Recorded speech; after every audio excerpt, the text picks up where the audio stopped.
Fifth one lesson 1.10 is numerical expressions. The essential question is, how can you use a numerical expression to describe a situation? Let's unlock the problem. A numerical expression is a mathematical phrase that has numbers and operation signs but does not have an equal sign. Tyler caught 15 small bass, and his dad caught 12 small bass in the Memorial Bass Tourney in Tidio, Pennsylvania. Write a numerical expression to represent how many fish they caught in all. Choose which operation to use. So if we need to join groups, we have this many, and we want in total, we know that we're going to add things together. If we join groups of different sizes, we'll use addition. We have 15 small bass and 12 small bass. So 15 plus 12 represents how many fish they caught in all. So again, this is just kind of reminding us how to make those translations from English to Mathese. And Mathese, of course, not a word, but it's my word. Mathese, the language of math. Let's write an expression to match the words. Emma has 11 fish in her aquarium, and she buys 4 more fish. She has 11, and she gets 4 more. So there's some key words there. That is plus 11 plus 4. A lot of you are pretty good at this, but a little bit of review is helpful. Lucia has 128 stamps. That's how many she starts with. She uses 38 stamps on party invitations. So now she has used some or taken some away. And so that would be 128 minus 38. Different color, 38. And that's the expression. They're not asking us to solve it. They're just asking us to translate the expression. In multiplication, an example would be Carla buys 5 books. Each book costs $3. So you have $3 for one, $3 for another, $3 for another, $3 for another, 5 times over. When you have repeated addition over and over again, then you use multiplication. So then we have 5 times 3, $3 multiplied 5 times. And for division, some verbiage that you would see there. 4 players share 52 cards. The word share, especially share equally, is going to trigger us to the point that we recognize that it's division. 52 cards shared equally. So we have 52. And we're sharing them amongst 4 players. So we're dividing them into 4 groups. So that's the practice on that. And each year we just practice this over and over because we need to make sure that we're understanding when there are problems to be solved, that we know which operation to use. Now let's talk about expressions with parentheses. The meaning of the words in a problem will tell you where to place the parentheses in an expression, like if we want something to happen first. Doug went fishing for 3 days. Each day he put $15 in his pocket. At the end of each day, he had $5 left. How much money did Doug spend by the end of the trip? All right, so we need to think things through. And they want us to underline the events for each day. So each day he put $15 in his pocket. At the end of each day, he had $5 left. How much money did he spend? So each day he took $15 and had 5 left. He did this for 3 days. So he took $15 and he had 5 left. So we'll take away the 5 that he still had left. And he did that for 3 days. So this we need to calculate on its own first, and then we will multiply it by the 3 days. So this is the expression for this statement. He had $15 that he brought. He had 5 left at the end of the first day, and then that happened again for the second day and then the third day. Which problem matches the expression 20 minus 12 plus 3? So the parentheses say we need to do the 12 plus 3 first, and then from that we will subtract that value away from whatever 20 is. So let's see which story matches that. Kim has $20 to spend on her fishing trip. She spends $12 on a fishing pole, and then she finds $3. How much money does Kim have now? Well, let's list the events in order. We know she has 20. Next, she spends $12, so she spends 12. And then she finds 3, that's a plus 3. Do these words match the expression here? Does this match the expression? Well, on this one, If she started with 20 and then she spent 12 each day, but then she found 3, that's going to be different than this part right here. Because if I'm adding this part together first, that's 12 plus 3 is 15.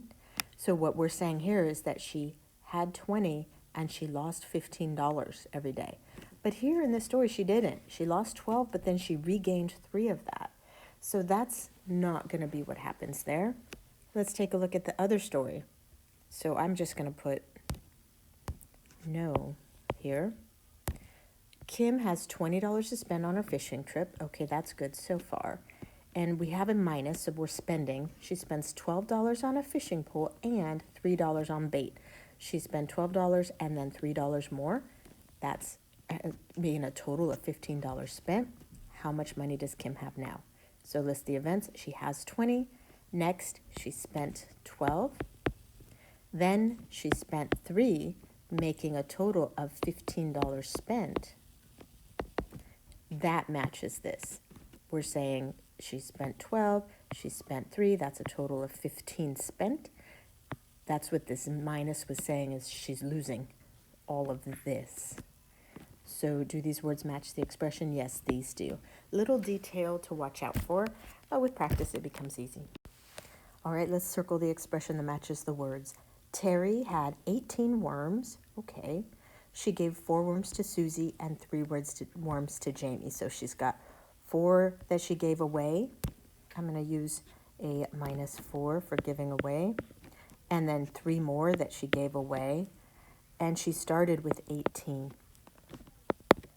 So we have an 18 minus 4 here, and then added 3 to it. No, that's not what happened. She's giving away all of this. So we started with 18, and then we're taking away these together. We're taking away the 4, and we're taking away the 3.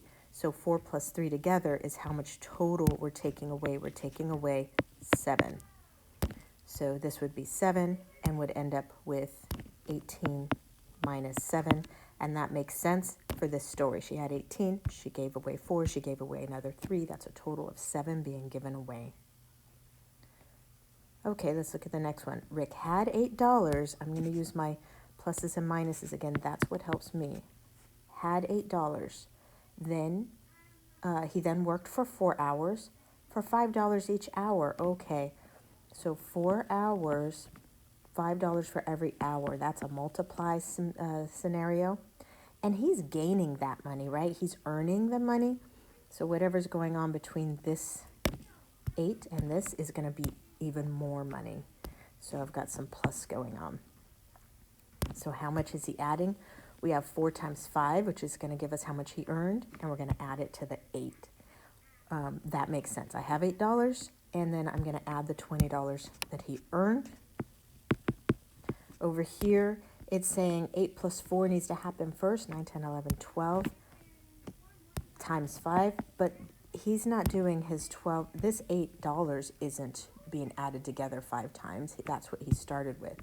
So we don't want that happening in here. We want the 4 times 5 to happen first.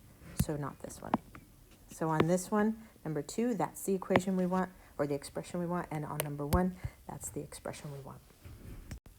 Certainly this could take a few more practices. It does take practice.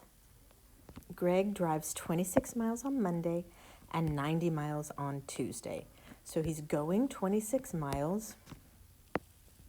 And then he's going even further, even more miles. So that's an addition of 90 miles. That's our expression. That's it for that one. Linda has 27 fewer fish than Jack, and Jack has 80 fish. So we're going to start with the amount this is fewer than. Jack has 80. We're going to start with that. If we take away from 80 the amount fewer that Linda has, then we'll find out how many Linda has. She has 27 less than he does. There's our expression there. Now we need to write words that match this expression. And this, sometimes working it backwards, really helps connect to this.